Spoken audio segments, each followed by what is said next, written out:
Well, it's certainly an honor and a privilege for me to be here in the home of Mrs. Mary Frances Shepard, a longtime entrepreneur for the city of Indianola, Mississippi. And what we're going to do is just talk about Miss Mary.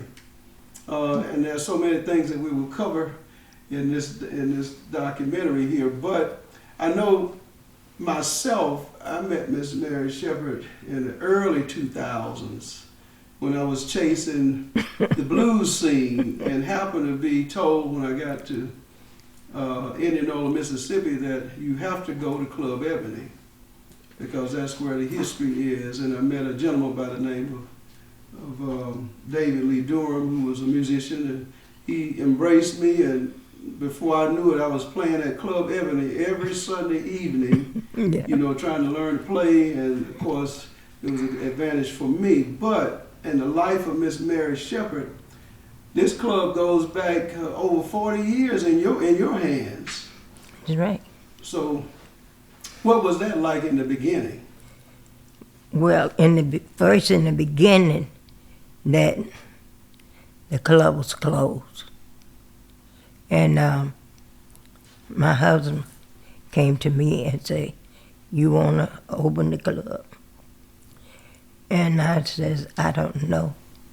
I don't know whether I can handle that." So I said, "Well, I'll go home and talk to my aunt." And when I mentioned it to her, then she says, "I take care of the two children, that was my grandchildren, and I'll see after chef." And then she says, "You can do it." And I said, "Mama, I don't know whether I can do that. That's so much of it." She said, "I'll help you. You can do it." And she was just so, with her being that age and 95 years old, she was telling me I could do it. What was your mother's name? Well, my mother's name was Zellie Booth. Well, but she died when I was 2 years old. So then my uncle and aunt taken her, and so we lived with them until I got old enough to get married. So what was your uncle and aunt's name? Well, my uncle was named Gary Webb, and my aunt was named Sudie Bell Webb, and she was a sweet person. She never complained, never had anything to say. She always gave every one of us encouragement. So you're saying she's the inspiration for you actually reopening the club? Yes, she was the inspiration. And I said, I can, so I thought about it. It taken me 2 weeks. And I said, when can I do this? Well, what year was this? And that was I opened the club in 1974. And so that was about 6 months before I went to try to open the club. And that was in 1995. So when you found out about the possibility of the club with your husband, who was the prior owner? Ruby Edwards. Ruby Edwards. Edwards.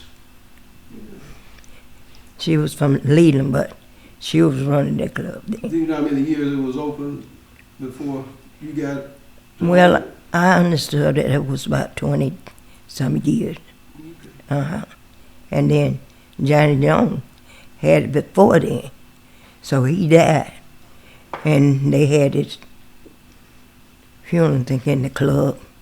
And then they buried him. So Johnny Jones, right, is one of the chief entrepreneurs of actually getting the club built. Right. Right.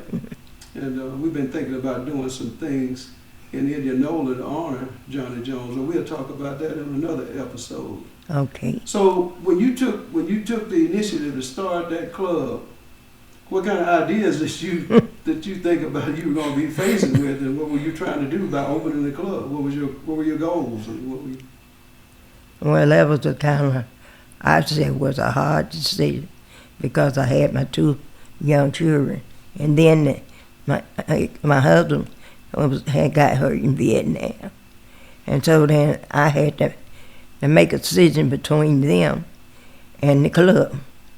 So then after my aunt had said, "You can do it," Then I said I would go on and try, and I paid the tax and opened it up.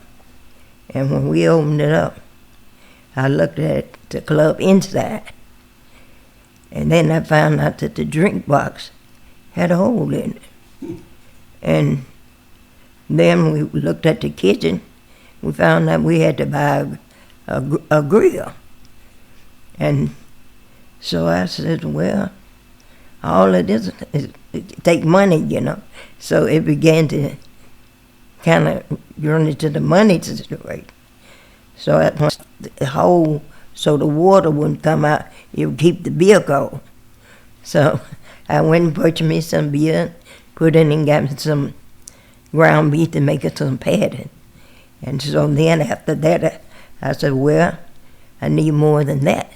So I went and got me some chicken, and I would make chicken sandwich and cheeseburger. So this is all in efforts for your grand opening to start the club. Yes. So, well, after we got started, then they found out that I was going to open it up, and then we had people start coming, and so my first dance, okay, I called Mr. King first. He was booked. This is Mr. King as in B.B. King. Right. And after that, I called Albert King. He was booked. So I called Bobby Bland. He was booked. So I said, well, what am I going to do? I want to have a dance. So then I called Lil Milton, and he asked me what was I planning to do. I said, I plan to have a dance. So I said, will you come? He said, yeah, I'll come play. He said, but you got to listen now, the first $1,000, it goes to me. And after that, then you get the next 500. And then he said, then if not, break it down to 250. So when first day we had, I had him a little baby. I would stay on the door. And then I handled the bar, and Clarence Carter came in. We had him, Hattie Campbell, and that was Clarence. He was asking me would I be his mother. And I said, yeah, I'll be your mother. And we worked him, and he did a lot of cooking. Then now this is Clarence. Clarence, they died. What's his last name? What, Clarence Sterling. That's it. Okay. Uh-huh. So you mean to tell me your first opening act for this club was Little Milton Right. Campbell? Uh-huh. And he's probably one of the biggest names in the blues industry in terms of recording. So you got a $5 commitment that you got to give to Campbell to make sure that he stays as an entertainer for you. And then how long were the shows? What did he expect? No, he used to beg to get $1,000. He used to what now? He was expected to get $1,000 out of the money if I'd taken up $1,000. Oh, okay. But if I didn't, we would just split whatever we had. Split whatever the door was. But the goal was is he get the first amount, Right. and then y'all start splitting after that. Yeah, because I was so nervous I wasn't going to make that man money. You know, my daughter said, calm down. You're going to make it. So then when we got through, I counted the money up to it, and then we didn't have 2,000.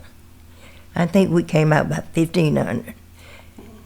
So he said, well, I'll take the 1,000 and you get the 5.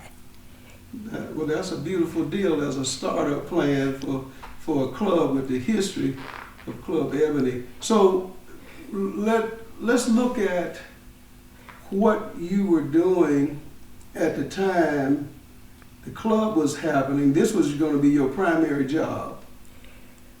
Well, after that, I had already talked to Mr. King and asked him. He said, well, I didn't have a date. And he said, but whenever you get open, I'll come play for you. So I was at Valley State when I called him. You think you can have everything ready? He said, well, you give me the first $500, because he wanted the $500 for the band. And I said, okay, that's a deal. So he couldn't play then. So I booked Bobby Bland. Then after that, I played Bobby Bland. Then I played Albert King. And then it was time that he had made up his mind that he was going to come on. So he said, you can handle it? I said, sure, Mr. King. I said, I think I can do that. He said, well, I'll be there. And with his word, no contract, because everyone had to pay a contract. And so because I had a contract with Bobby Bland, and I had a contract with Albert King. Wow. Well, such a history. You're going from Little Milton to Albert King to Bobby Bland, and then finally getting Mr. B.B. King to agree to come and do a performance there. And that I would assume is the beginning of y'all's long-time relationship. I brought him, he came to the Indianola for me in 1976. 1976. Mm-hmm. That's 2 years after you opened. Mm-hmm. Right. So the first time I came through Club Ebony, I noticed, right up front, you come in, you got a kitchen area, and you got a small stage area, and then as you go further back into the club, there was a stage area that B.B. King always played on, and that seems to have been the focus of the new renovation for Club Ebony, which I'm excited about. You getting a chance to go and see it, in June of this year. So, who designed the stage area back there for you?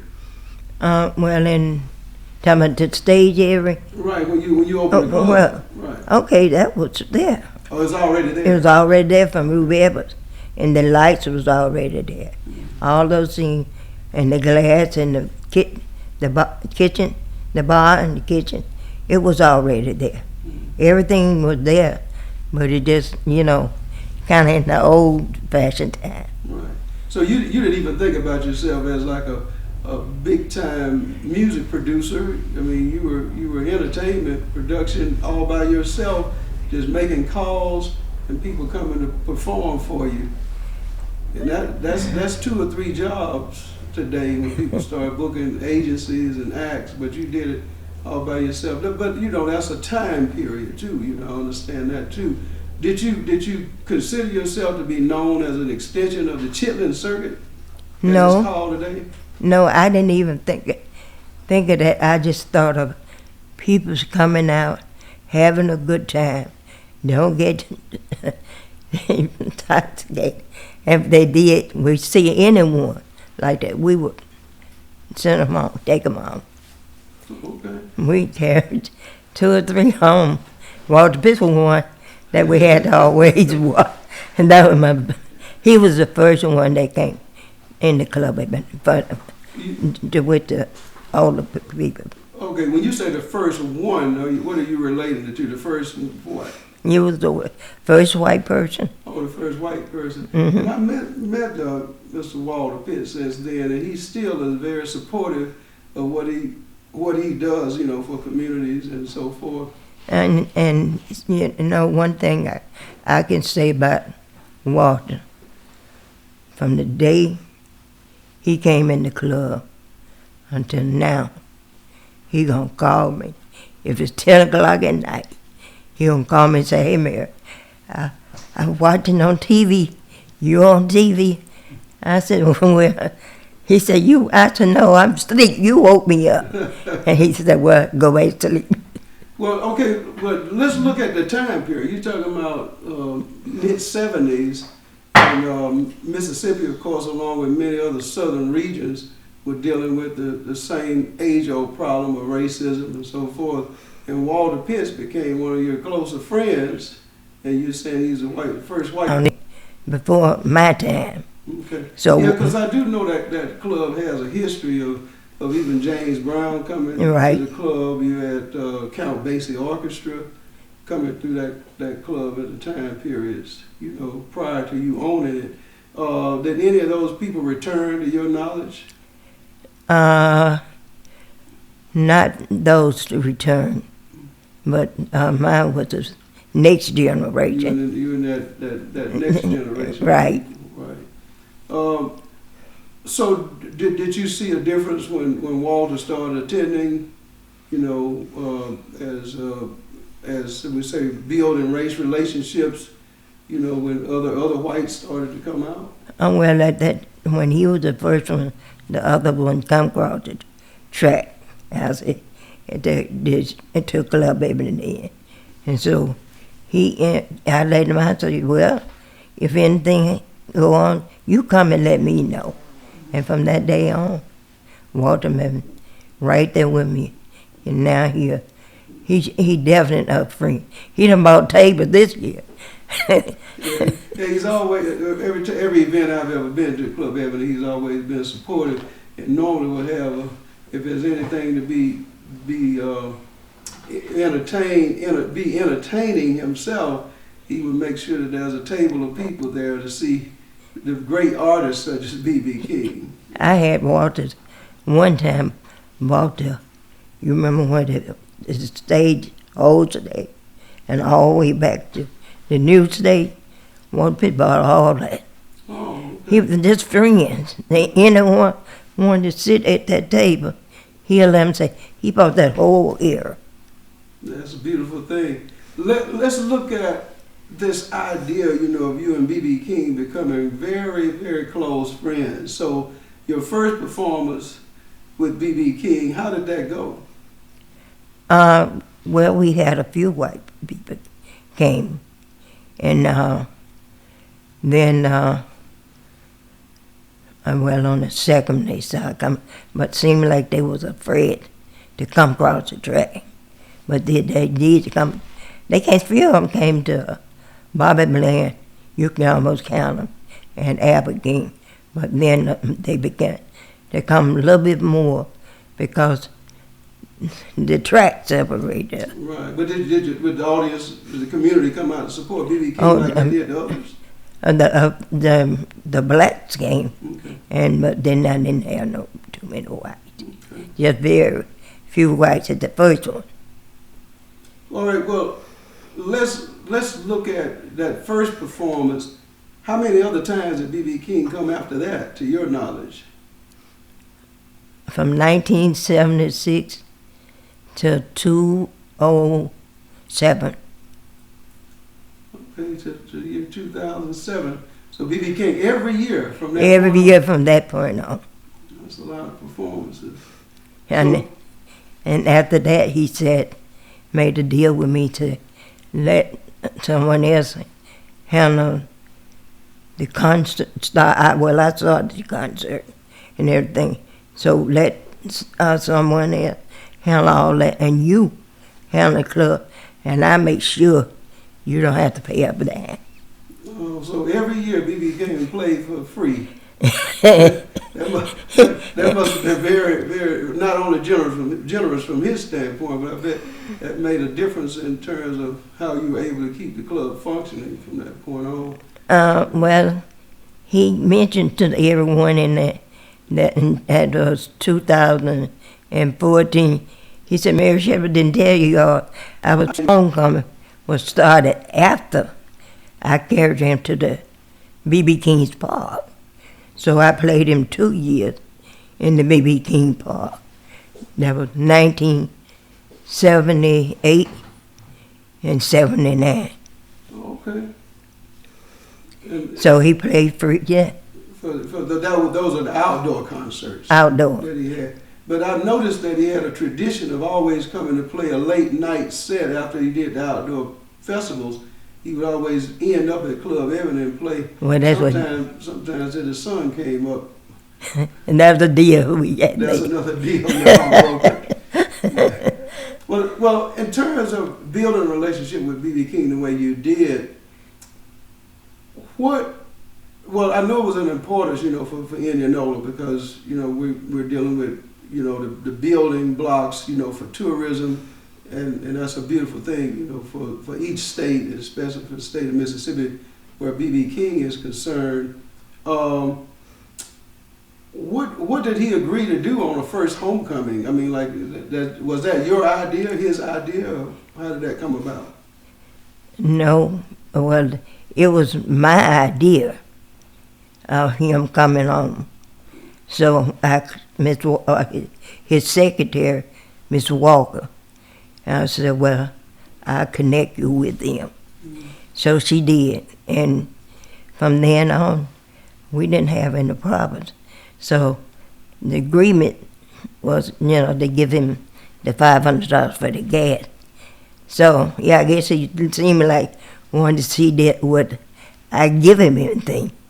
So after that, he agreed with me that he would not charge me anything, but we kept it secret. Oh, okay. Mm-hmm. He says, don't tell everyone I'm paying for you free, because I'm supposed to be charging $35,000 and $40,000 a night. Wow. Yeah. Well, I know in my time around B.B. King, I found him to be a very, very generous person, very conscientious about whatever he was doing and how was it going to benefit others. He was very, very, very caring man.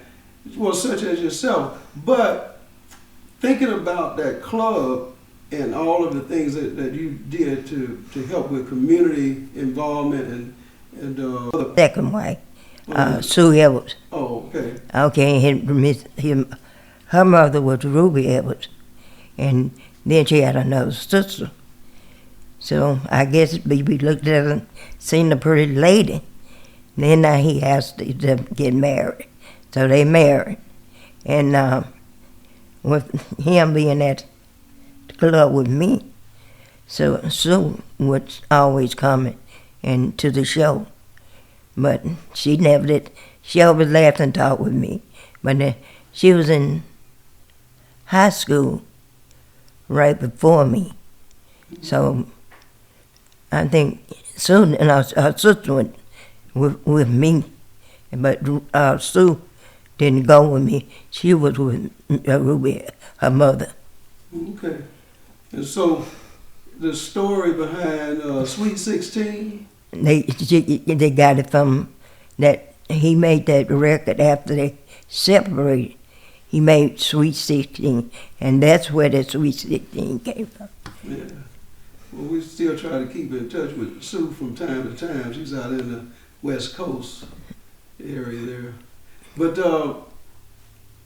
I want to focus a little bit on what you were up against to keep that club open for the number of years that you kept it open, because I know those concerts, they came on weekends, but what was going on at the club through the weekdays? Well, we had disco and had different bands, you know, local bands, and then we had Freedom from Jackson and Shown Up and all those. That was young folks' music. Mm-hmm. But it's still, I mixed the young folk music with the blues, and then they would say, no, Michelle, we don't want to hear that. I said, well, if not, I separate the back of the club for the young people, and the front of the club was for the older people. And then I thought about the Sunday afternoon, put near a stage, and that front, I cut it out and made a stage so the blues, the old folks can listen to the blues, and then the young folks be back in the back. Okay. So you're just keeping the ideas alive. Yeah. So after you, let's say you've gone through all of this history, you know, of keeping a club alive that we had no idea would come back to become one of the key factors to tourism, basically, for the future, you know, of the blues itself. Because I know a lot of people coming from other countries right. who are interested in performing at Club Ebony just because of the history that was laid there, and especially because of the name of B.B. King. So when you were doing those things to keep the club surviving by using, you know, the new styles of music and so forth, how did you see or recognize the blues as still being one of the things that we'd have to keep going in that place if we wanted to make sure that that history stayed alive? Well, and I had people that came from Belgium, Switzerland, France, and the Belgium group fell in love, and they decided to come back. Well, what years were this? When did you notice that was the in European people were interested in the 80s. in the 80s? Now, see, when I first opened up, I didn't have them. But after we came through the club and then mixed with the foreign. I had some when they came from the foreign country. They wanted to sing before BB. And I had a group with 12 people flew over to play before BB. Just the lady played, but all the others, she flew them all over. It was 12 of them. So, you remember which area in Europe? I think they came from France. Came from France. Mm-hmm. And everybody wanted to open for B.B. King. Right. So she said, "Can I sing?" I said, "Sure." So she sung. I made, when she could come and sing before BB, and she couldn't believe it. She said, "I can sing." I said, "Sure, you can sing." She said, "Well, we can line over," and they did. Well, I noticed too, when that stage became one of the coveted places, for Europeans to come and perform, then we were always fortunate to have festival concerts outside, and that gave more opportunities, for more bands to play. Okay, I know that you get into the festival started in 1980. Okay. I had John Davis and Popcorn came and asked me did I know how to get in touch with BB's home office. I said, "Sure." I gave it to him, and I said, "Oh, Lord." And they were making a grill for me for the club. And they said, "We got BB coming." And I said, "What?" They said, "We got BB coming to Indianola, and he's gonna be out in the Fletcher, not the Fletcher Park, out in the Delta, in the background up there." And I said, "No," I said, "You don't have him to." "Yeah." So they asked me would I help him. I guess I wanted to say something nice. I said, "But I'm not going to say it. God don't let me say that." So I said, "I'll help you." And so I went on and helped them. And so they had to pay BB up front. Charles Edwards would tell him, "I want my money up front." So they were scared to go down to the festival in Jackson that he was having. So let's go back a minute. We're talking about when the festival ideas came about, and this is the beginning of BB's commitment to Charles Edwards. Well, see, Charles Edwards was I guess when he got that information from me, I said, "I will never in my life tell anyone what I'm going to do." That's the worst mistake you made. So somebody's using your ideas to benefit from. So, but that deal did build a relationship though for BB coming back to that area with to support. Right. The Evers family. Right. He came back. Right. Mm-hmm. Well, a lot of good. Well, Trying times. It was trying time. It taken real good faith to say I help you. Right. So they lost the first year, they lost the second year. So then they decided to quit. Okay. But it had to still go on. So I kept on, and then I talked to BB about it, and so BB said, well, why don't we find another area? And they wanted, so we went to the country, out on our farm, and I played them out there 2 years. And how far your farm in the Indianola area? no, it was about 12 miles from Indianola. Oh, okay. We was out of Kinloch then. Okay. Mm-hmm. So BB did quite a bit of things going on, even in the limelight of his successes. He was still coming back and doing things for the community and keeping the blues alive. Well, he said, okay with you, Mary? I said, sure. So I encouraged him, we gonna keep on going. Let's keep on doing the concert. And so he over 200 and some people ate. We fed out that in Minniebear's park, you know. Miss Minniebear was in charge of the food service, but Minniebear died. Then we had got Miss Odessa Applewhite agreed to keep it going, and she said, well, after that, she said, you buy the rib and get the fish, and I handle all of it. So she said, I called all the neighborhood, people in the neighborhood, asked them to bring some green peas, cornbread, anything they wanted to bring. And Jack Hopper asked us what we need. He brought us the first ham, he brought us the roast, and so we served 200 some people. That's just a community effort. Right. That came out of it. Right. Well, I do know that along the way, my introduction to Club Ebony, it seemed to have been a community spot where people came just to either see if you were all right, or they came to see if you could help them be all right. And so I know a lot of that. I noticed you hired a lot of people to do, you know, kind of odds and ends jobs that you would create so they would have something to do, you know. Well, my first DJ that came was Bob K. Bob K? Bob K from Cleveland. And so I said, Bob, I don't have the money to pay you to come 2 times a week.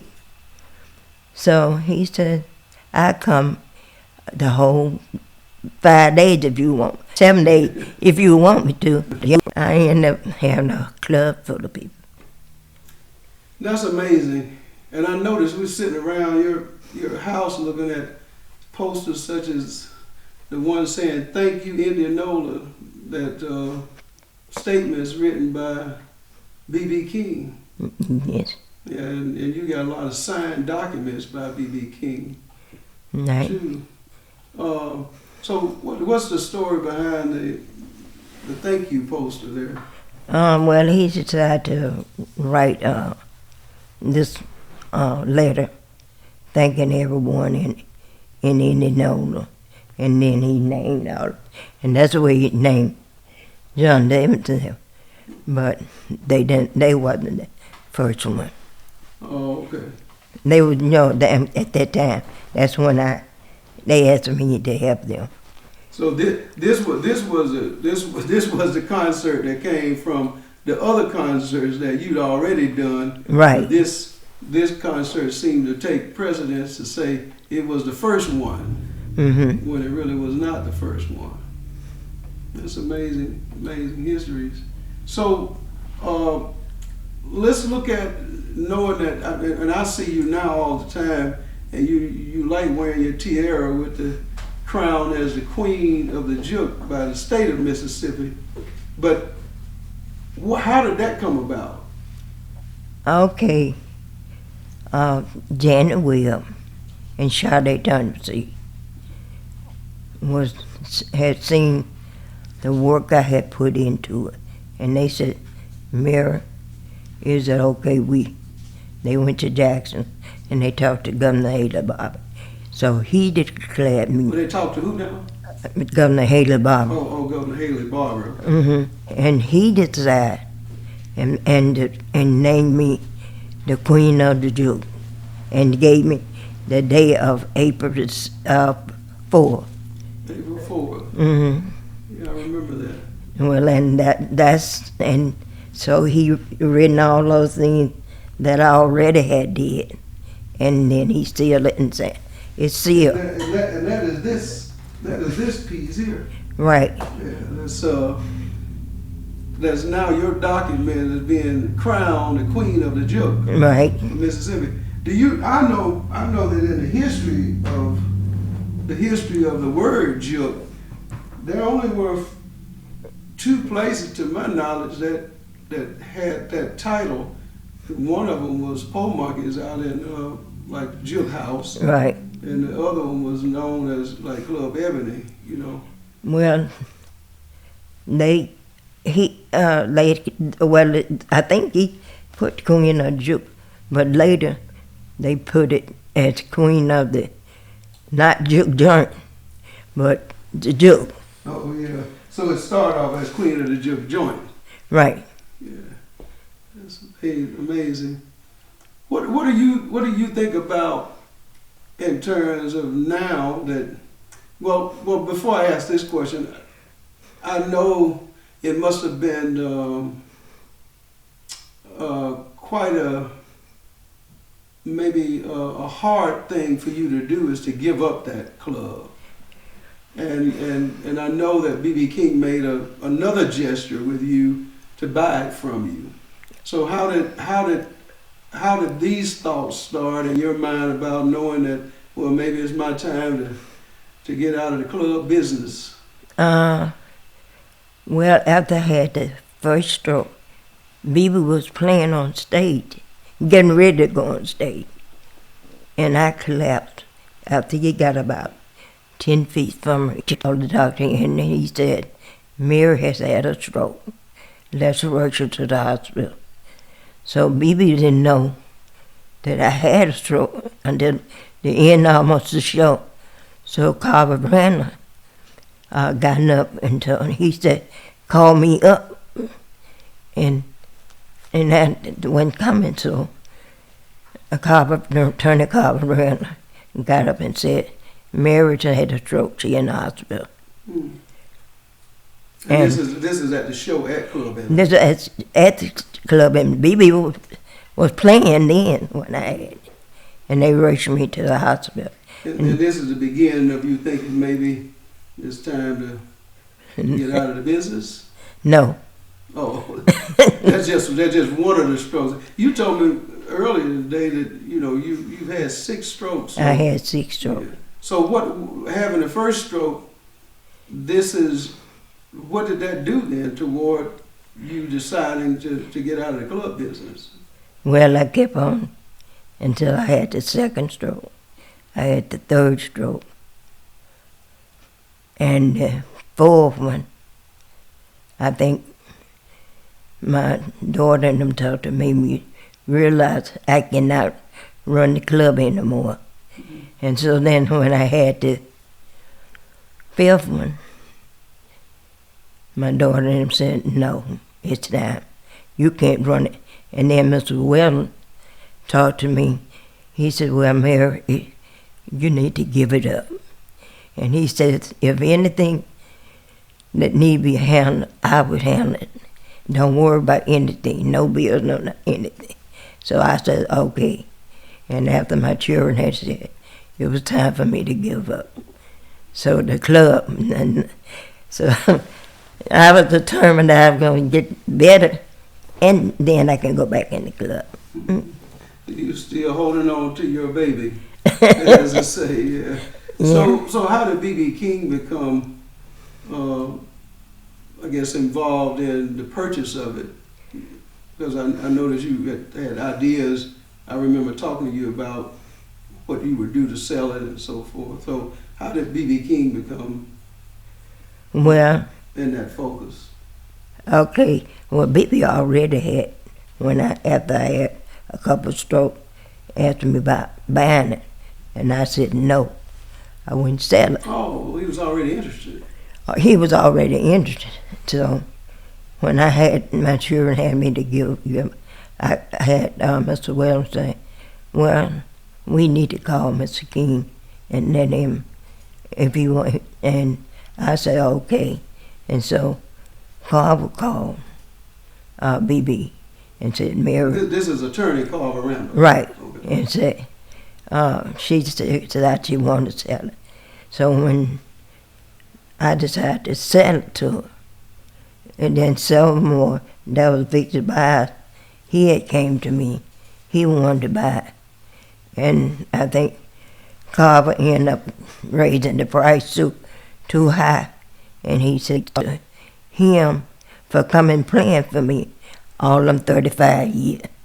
So I said, well, he said, well, I'll send it to Mr. Wellman at the bank.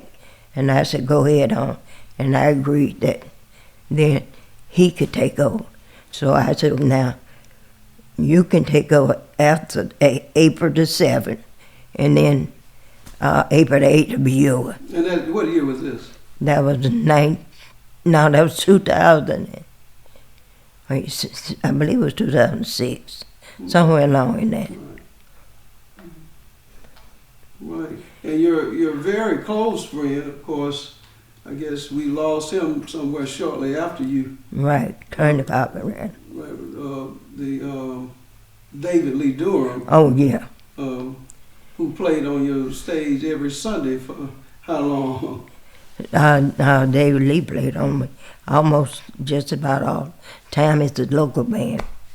So he played about 30-some years. Wow, man, 30-some years. And I was thinking when I met him, I was so hungry to learn about the blues. He just told me, he said, come on, young fella. I was very fortunate to be in that band. We also had a young guy that David partially raised as a blues man, Levin Lloyd Keepanitsa, who was from the country, Georgia. Right. Had opportunity to stay in touch with him, but he's still a growing musician. And do you ever hear from him now? I still do. Yeah, I still keep in touch with him. He's trying to get back to America now to finish some of the blues projects that we started. He asked about you, actually. So. Well, I asked about him. Did anybody know him? Well, everybody I know, no matter where, coast to coast, they know Miss Mary Shepard, and they never say Mary Frances. I know your middle name too, so but it's good. Let me ask you too about some of the milestones that are markers, maybe some mile markers. That apart from being crowned queen of the juke joint by Governor Haley Barbour, what was it like to have the first street named after you, like the one out by the club was a drive. Yeah. Well, now I'm gonna tell you the truth. Now, I had to go to the mayor, so I said, well, you do that because I'm gonna stay on you if you don't. So he did, and had 5 locations in Indianola that he had picked out. So he came back to me. He said, well, what about these locations? I said, 4 of them you can cut out. 1, put it right side the club. I said, because then everyone won't have to go all the way in the neighborhood looking for Mary Shepard Street. It'll be right here side the club, because I did my life here. So he said, okay. So he went on and had them, Jim and Mr. Strong, to put the sign up there. So they put the sign up there. And they went for the board. The board agreed to give it Mary Shepard Street. And later, I got on them about the driveway.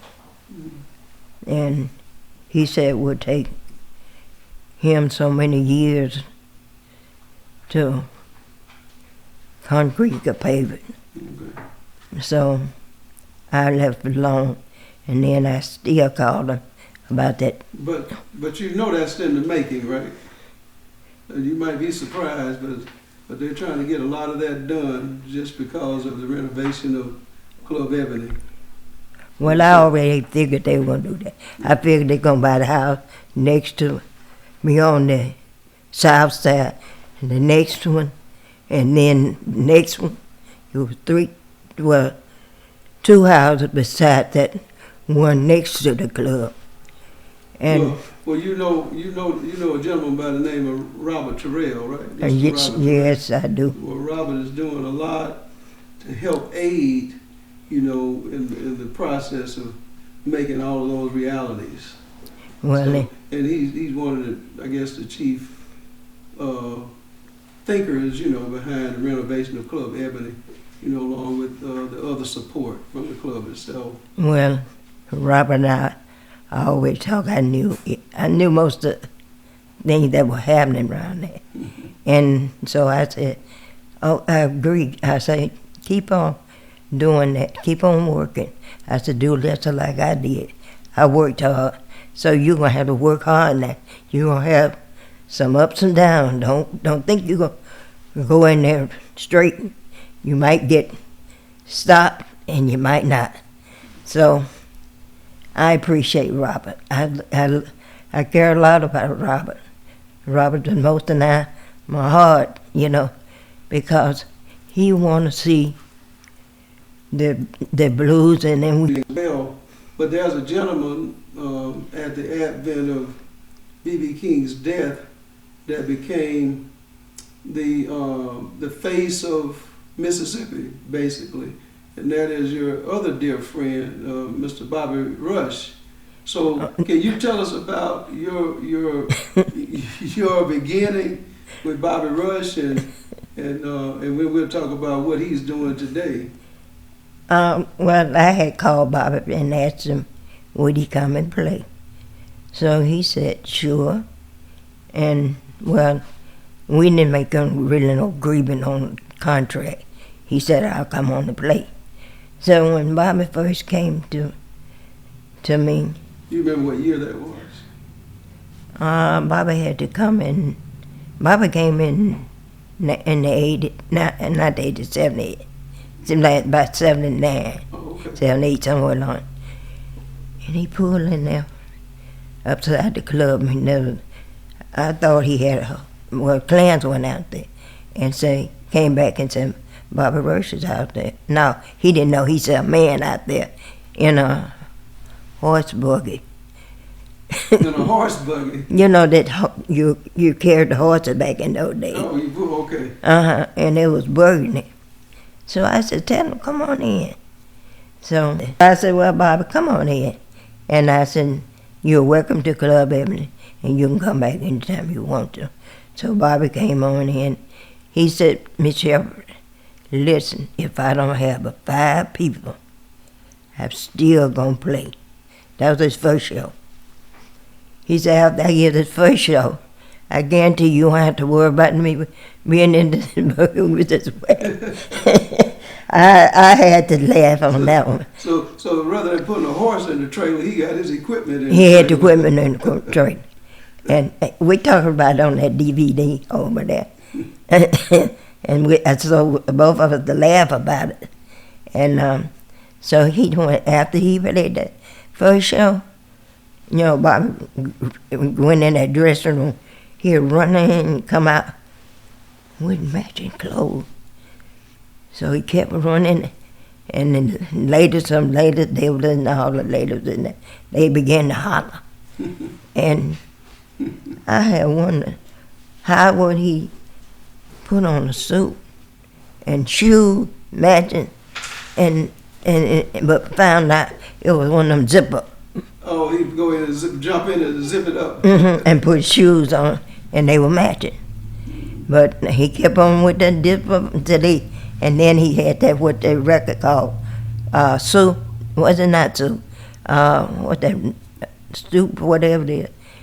The fat one, but the lady at high stool, you know what I'm talking about.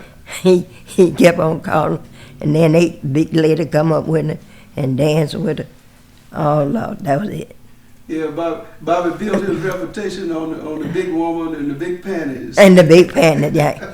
He built he built his reputation on that. So that he got all his people coming, and that club would be packed with Bobby Bush. So you know when BB died, Bobby said, well, he said Alphonso, he said, like, you know, I'm the next one on the list, and he said, I think I better go on out here and do my job.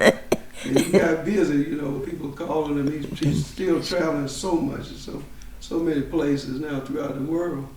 Yeah. Actually. And I called him the other week. No, he called me, and I said, Bobby, I said, you still on the stage? He said, yes.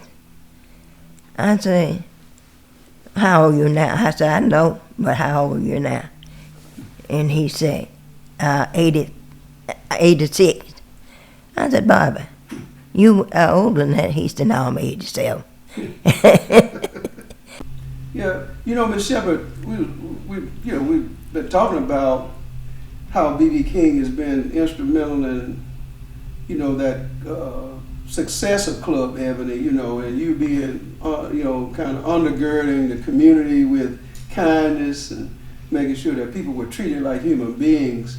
But I know that all of those people that we kind of named all the way from your beginning with Little Milton up through the Bobby Blands and all of the other successes you had, even when you gave a young guy at that time that we now know as Mr. Chillin Circuit, Bobby Rush, you also had a lot of success stories, you know, beginning with people like Willie Clayton, who is still out doing his thing. And he's probably one of the younger of the people that you would have let in the club.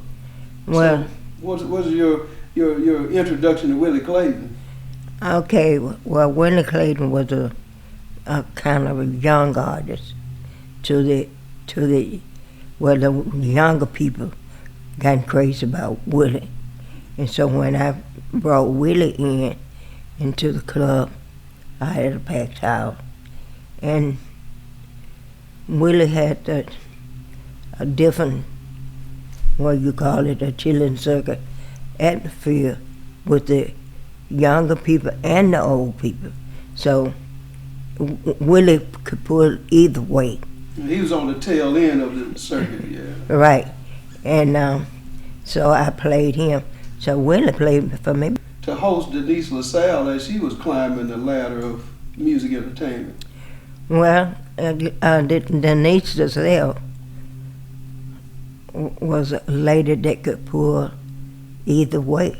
She could pull the men, she could pull the young folks, and I never forget she was on the stage at Club Ebony. And you know Bernice, don't you? Alexander Bernice, that talk loud. What's her name? Alexander? Alexander. Yeah, I know who you're talking about.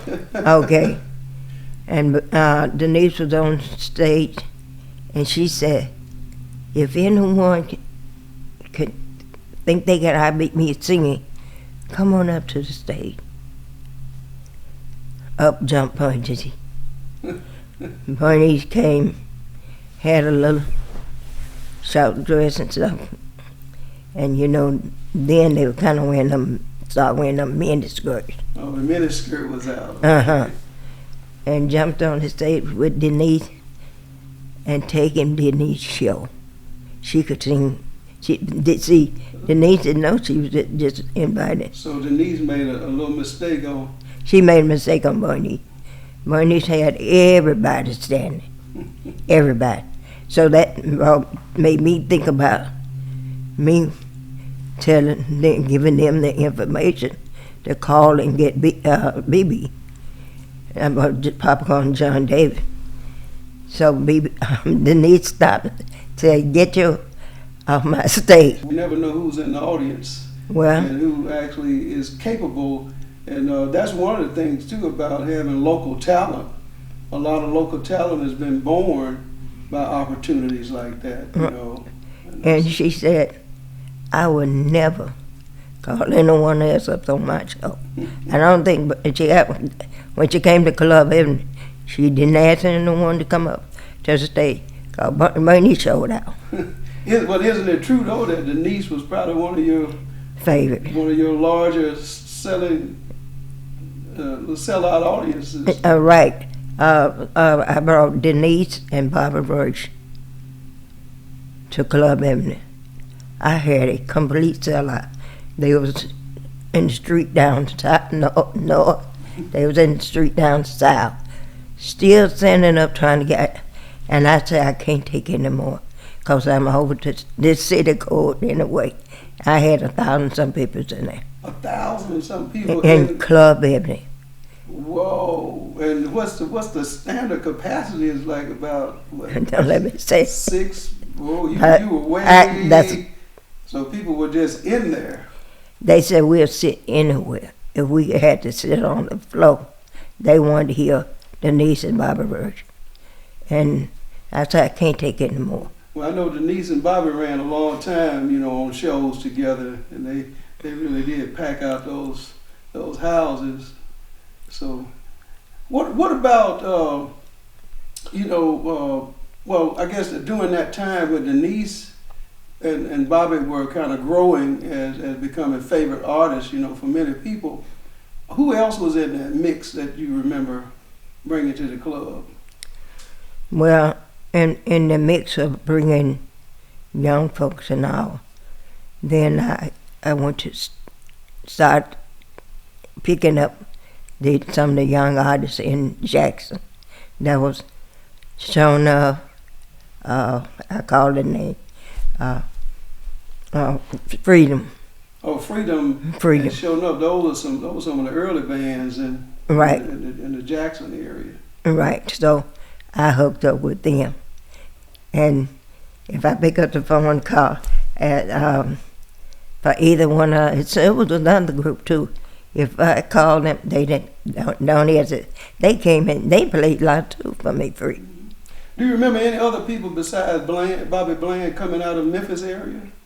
Albert King came out. Oh yeah, Albert was, of course. And Rufus Thomas. Rufus Thomas. Oh, Rufus came to Indiana the first time he came. I had to walk all the way downtown with him. He wanted to show me off, that's all it was. And he would tell everybody, come on out tonight. And I would be walking the dog. And he said, and then I would be doing the dog. And so I would walk with him. I'd go all the way downtown, come back. We'd walk back to the club. And but that was popular though for people to get out and advertise themselves. They get in town early and go out and meet the people in the community and tell them to come down and enjoy the entertainment for the night. Yeah, especially when he's saying he was going to do the dog. And he did the dog. And I tell you another group, Staples Singing. Oh, I played it, I would always go kind of around and advertise that they're going to be there. And so then he said, my daughter, Maple, and they going to sing. And I played pop there about 4 times. Oh, okay. Mm-hmm. Yeah, and Rufus.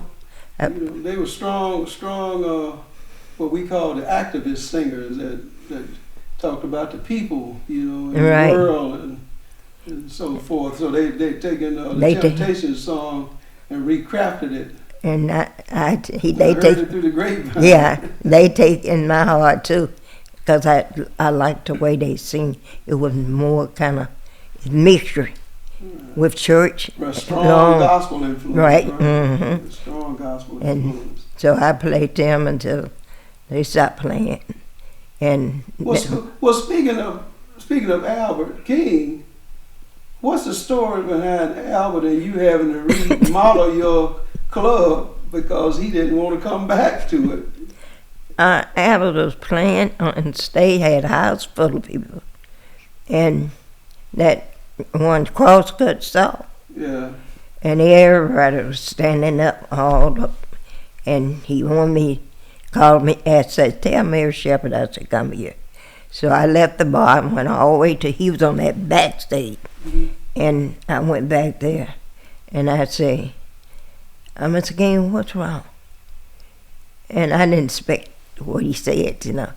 He said, Mayor, if you don't get the blue polka dot, he didn't get along with blue polka. But you know, Buddy Guy love polka dots, so you don't think he ain't Buddy Guy. I'm just joking.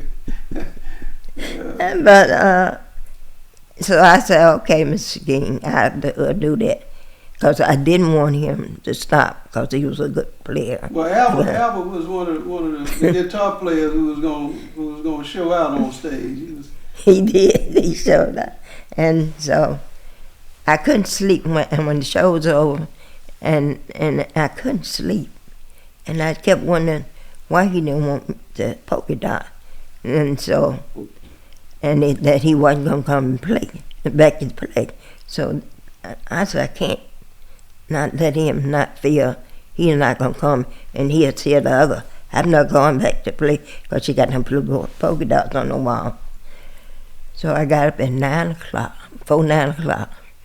I was at the bank, and I say, Mr. Will, the president, what was his name, the president? And I went to him, and I said, I cannot let Mr. Albert King tell me that and not coming back, because that would get to that. I said, I need some money. I want to remodel. So he said, okay, what you need? He said, well, I'll come down there if you want me to and give you estimation. So he came and down. This is one of the bank. One of the bank officers. Okay. Yeah, because see, I couldn't sleep. I had to get up and go. I wanted to know exactly what I need to do. So he came down and give you an estimate of what it take to remodel the place to get those blue polka dots off the wall. Right, so he said, Mayor, I suggest they had came out with a new panel.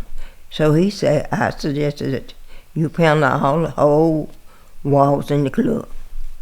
And he said, so you mean to tell me Albert King is the reason you put those panels up around there? Right, Albert King did one. Then he added, put central air in. I said, okay, because it did need some air. So I said, well, add everything, Mr. Farmer Hamilton. I said, Mr. Hamilton, add everything that you think I need to make it look better. So he did, and I had to pay for it. So, but I didn't mind it because I didn't want Albert to not come back. Right. So I called Mr. King back. I said, Mr. King, I said, listen, you can come back to the club now. I said, I don't have any polka dot wall. He said, well, thank God, I'll be back. So he started coming back until he came back. He died 2 weeks after his last show. His last show at the Club Ebony. Yeah. He passed after that, 2 weeks after, because he had a white suit on, and he came in to see BB play. So he went up on stage, BB called him up. The third king in the club, Freddie? I think Freddie, the younger folk, is that a blue? Freddie King, right. I'm not sure. I remember that one. I don't remember, but it's so many I can't remember. I just thought, everyone that wanted to come play, I tell them you can play. And if I have to pay you, I'll pay, but I said my agreement is that if we don't make any money, you come back. So to try to redeem themselves. Yeah. And I won't have that burden on me trying to sign a contract and pay them money. You can come back. Bobby Rusher tell you on a DVD when you play. He said, Mary, tell you that in a minute. Yeah. And I would. I had made up my mind, signing the contract, and then you don't come up with the money, then you feel bad. So my thing was not to make an agreement with them. We make a personal agreement from your heart. And I said, I will keep my promise, and you have to keep yours. What about some of the other female artists that you can remember, even after Denise LaSalle or before Denise LaSalle? I had, when the lady came out of California, she sang the blues. I had even Millie Jackson. Oh, Millie Jackson was one of the ones in that Right. time frame. Yeah. Well, Millie performed on the stage with Lil Milton, Willie Clayton, Bobby Rush, and I'm trying to think of who we had with her. But then that brings me now, after that, in the field, we had Rogers and Zapp. Okay. And we had, it was another band, young folks. And then I added some blues in there. Let's look at your life in general. You never had any desire to be a singer yourself. Can't sing. You can't sing. You never had a desire to be a dancer. No. And you end up with a nightclub that has now a history that's still going on. So when you look at that stretch of time, you know, in your life, generation that were going to fields to make a living. So what was that part of your life like in the beginning? Okay, I was a little young girl, and my aunt and put it on Mama's cotton sack on one side, and I was on the other side. And I said, listen here, that's my mom. He said, that's my mama. I said, well, I'd like an ark. So Mama decided to make me a 9-foot cat sack. Well, it was really shorter because she moved it up to 9. Little 4 feet cotton sack where I could put on my shoulder and put my cotton in my sack because I was picking and putting in her sack. And he was trying to give her his cotton and put it, we got arguing about that. I said, that's not your mom. Put your cotton in your sack. I'll go put your cotton in something else. So Mama made me a 4 feet, and I would fill it up, and my brothers would come and take it and empty it. So when I moved to the 9 feet, I had my oldest brother and my middle brother, William, Garrett William, and my cousin James Lee. And I went home, and I was thinking, because I knew my little baby brother, Garrett, going to catch on sooner or later. So, because I was getting that 50 cents, he was wondering how did I, at the end of the week, how did I have to get the money? And I said, I can't tell you. I would save my money. I wouldn't spend, because I wanted to look nice. I wanted my shoes to match my dress. So when my oldest brother go to town, then I give him my money to buy me some shoes. Because Vatia, Mama would get that because she know what that. So I had a little yellow dress she made me, and I sent and got some little yellow shoes to wear when we go to church or go anywhere. And she would up and make all our clothes. So we didn't have to worry about going no town to buy a dress or anything. She made everything. And so that morning I got up and I said, well, let me go to the field this morning and pick me some kind, get the dew, the damp kind, and put it in my sack and put it at the foot of the cotton sack. And I said, when my brothers never get here, they won't know. They just think I got cotton in the sack. So I did. So the dew makes the cotton heavier. So yeah, dew make it. Paid a little bit more. Right. So per pound, yeah. Right. And so when they get ready, and my sack get full, they say, how did your sack go full? I wouldn't say anything, I just kept picking. And my little brother say, yeah, little sister, if I get you going to that field when dew wet on that cotton, so I'm gonna whoop you. And William said, you better not do that because that's Daddy's little pet.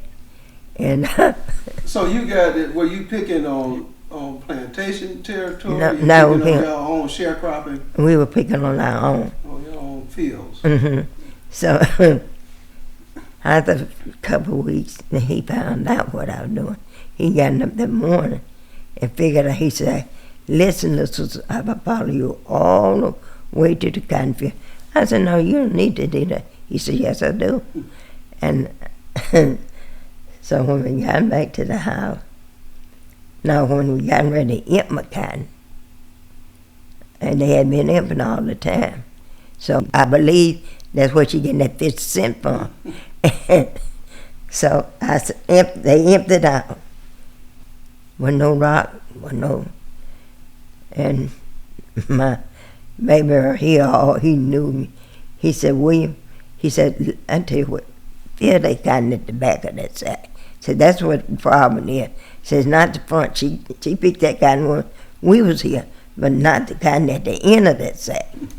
And they emptied out, and he found out that's why I was going to the field so early in the morning. So you've been hustling for a long time. Yeah. I would pick 400 pounds of cotton a day because I was hustling, see. And then Daddy gonna give me 50 cents.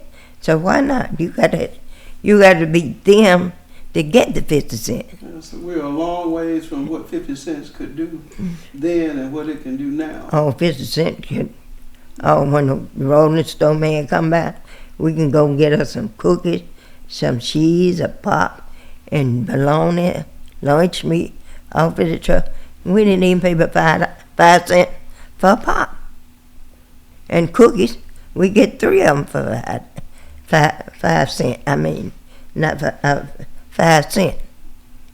And we get the lunch meat and bologna for about 2 or 3 cents. Wow. Get a slice off of that rolling stuff. And nowadays, what bologna cost you? I don't know, but I know it's more than 50 cents. Well, we paid, correct that. It was, for the meat, we didn't pay but 10 cents a slice. One slice cost us 10 cents. Wow. And compared to the day, and so my baby brother would do the singing and start it off. My oldest brother take it, and then my oldest brother would play the harmonica. He always had him a harmonica he loved to play, and he would put it in the pocket when we get out in the field. That's a good way we get relaxed. And he said, well, we're going to take a 5 or 10 minute break. Dad ain't out here now. Said, but if we see him coming, we got to stop and go back to Big Daddy. We had to. Did your brother ever be a really good harmonica player? Oh yeah, he went up on stage with Bobby Rich in 2000 and he'll go now. I made 2000 before I retired. Now, which brother is this now? That's the oldest one, William Webb. Okay. Okay, at that time, everyone be named after someone in the family. My oldest brother was named after my dad, and the one, Gary Webb. Now, he was born after William D. that stayed next to us. Mm-hmm. That's his brother had farm. And then I was named after Aunt Mary. She was on the north thing. Okay. So it was 3 sisters and brothers there. Try to get some cotton in, because they needed to go on to be able to take to the gin. Mm-hmm. At that time, the bales of cotton, when you get it to the gin, it'd probably be about 400 pounds, 500 pounds. And then you had to, and down there, if you ever been to, it's going to be in there, at Kinlock, they had this big old bale, it's still there. And they would pull, and you could hear it, because Kinlock was about 2 miles, 3 miles, 'cause that was the You school. saying an actual scale is still there in Kinlock today? Yeah, I got it in my phone somewhere, but I don't know what she got my charge up. It's still there today from when we were young, picking cotton. That bell is still where those, whoever put it up there, and it's tall. Well, I find it interesting that when B.B. King came back after the gin, a cotton gin. Well, it was a cotton gin there, and then the bell was across, cotton gin on this side, and the bell's on it by the river, Right. and it's still there. And so B.B. decided that by sharing that information, they decided that, well, this is a place where we will put the museum. So all those places we perform now inside of what we call the gin area is where B.B. actually worked as a cotton picker. Okay. Well, when he, and I don't know about Ruby Evans what he played, but when he first played, he went 2 years there, and then I moved to the country on the farm, and him and I rode on the tractor down to the stage, because the stage was down by the river in that corner with Frances Johnson and Matt Howard land, because I had to ask her, because she had a little spot in there. So I had to ask Miss Johnson, could I use it? And we used that. So we, Is this the time, the story where you had a stage set up and didn't have no steps to it? that's what, and then Roosevelt, Park. Roosevelt Park. Uh-huh. Well, how did B.B. get on the stage? Okay. Well, that year, when I first brought him, I was wondering what I gonna put him on. Then I wondered how. Now I called Mr. Jack Hopper, asked him for one of his flatbed trailers. He said, sure, you could use it. I said, he said, where you want me to park? I said, in the B.B. King's park. Then I went to Solomon Hudson, and I asked Solomon to use his flatbed. He said, okay, Miss Shepard, where you want me to go? I said, on Roosevelt Street, and in the park there. And I said, park it right upside Jack Hopper. And that's where them traits came from. I then say, how am I going to get him on these trailers? And I thought about the man at Piggy Wiggy's had them little blue crates, milk crates, and he had them stacked on the side of the building. So I went in, I asked him, I said, sir, I said, I want to ask you a question. All those milk crates out there, I say, is it okay if I can get some of them? I said, I want to use it for us to make a stage for BB to get on the trailer. He said, sure, get as many you want. So I went there and I loaded up, kept loading it, and I got enough. I put it behind the trailer, not in front of the trailer, and stacked them up where BB could walk and wouldn't fall or nothing. And those music crates stayed back there. So BB, that's a testament to his humbleness, because even today, if he was alive, he would go play in places that a lot of stars wouldn't grace those stages. So BB going up on your stage made out of some milk crates. Milk crate. They came from Piggy Wig. You remember the grocery store, the supermarket they had called Piggy Wig's at that time. That's where all the black folks and the white folks would go to get groceries. So I used those, and I asked Linda Miles, she's dead now.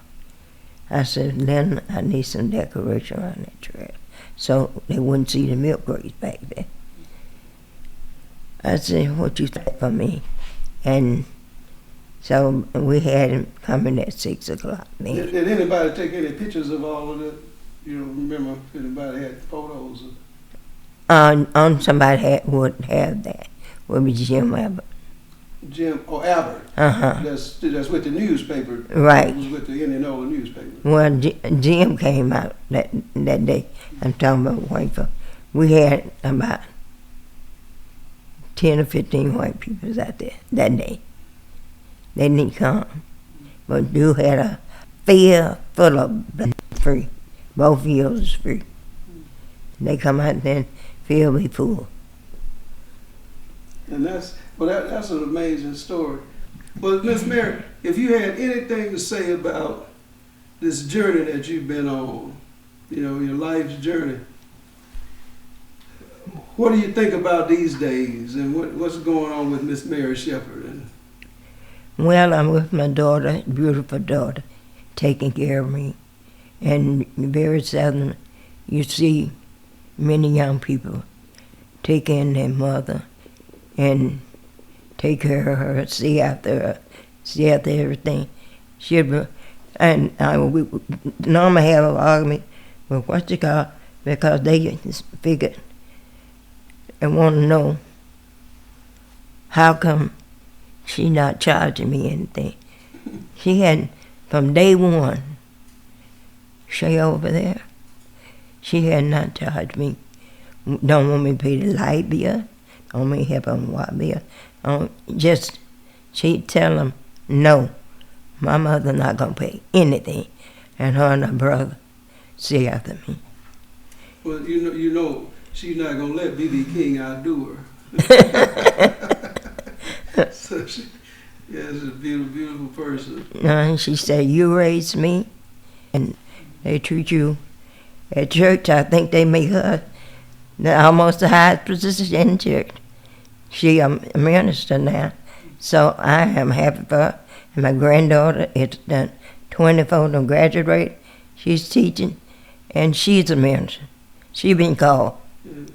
And you know where she gets that from. You've been a minister all your life, reaching way down in the communities. It might have been called Club Ebony, but to me it was like a sanctuary for a lot of people in that community. Well, and that's the way everyone come in, I would tell them, this is a home. This is not no club. It's a home for everybody to come in, enjoy themselves, and then go back home. Yeah, well, I witnessed you do a lot of things with the little bit that you had. Well, and that I would make that street there, and they said, no, Miss Shepard, come on. I said, okay, I'll give it to you. I would give it to them. Yes, ma'am. I would rather say, take one plate and feed one or two, which I know they're going to share, and then for me to keep it. Well, I know that June 1st is on the way, and that's a date that's been assigned to be a reopening of Club Ebony. And so I heard through the grapevine that you're supposed to be there. Yes, I plan to be there. So you're excited about? I'm excited about seeing. To see your club again. And you do the groundbreaking. Yeah, that means a lot to me. That's beautiful. And thanks to you and Robert, you remember me taking you all both together and say, you all need to go ahead on and do it. Yes. So it finally taken you a few years, but you're all doing it now. Yeah. And I appreciate that.